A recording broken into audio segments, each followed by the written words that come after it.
જમ્મુના ભૂસ્ખલનમાં ગુજરાતીઓના ફસાવાનો મામલો રામબનમાં બનાસકાંઠા અને ગાંધીનગરના 50 પ્રવાસી ફસાયા છે। ફસાયેલા લોકોમાં 30 મુસાફર ગાંધીનગરના અને 20 મુસાફર પાલનપુરના હોવાનું સામે આવ્યું છે। પાલનપુર, જૂની નગરી, રૂપાલ, વડગામ, જસલેડીના યાત્રિકો ત્યાં ફસાયા છે। યાત્રિકોની બસ પાલનપુરથી જમ્મુ કાશ્મીર ટૂરમાં ગઈ હતી। તમામ ગુજરાતીઓએ સરકાર પાસે મદદ માંગી। બનાસકાંઠા અને ગાંધીનગરના કલેક્ટરે ફસાયેલા લોકોનો સંપર્ક કર્યો। રાત્રે અંધારાના કારણે રેસ્ક્યુ શક્ય ન હતું અને રાત્રે તમામ યાત્રિકો માટે ભોજનની પણ વ્યવસ્થા કરાઈ હતી। આજે હવામાનને આધારે આ તમામ લોકોનું રેસ્ક્યુ કરીને તેમને પરત મોકલવામાં આવશે।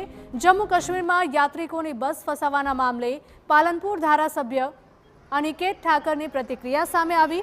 જમ્મુ કાશ્મીર સરકાર સાથે સતત સંપર્કમાં છીએ, કોઈ પણ પ્રવાસીને તકલીફ ન હોવાનું તેમણે જણાવ્યું।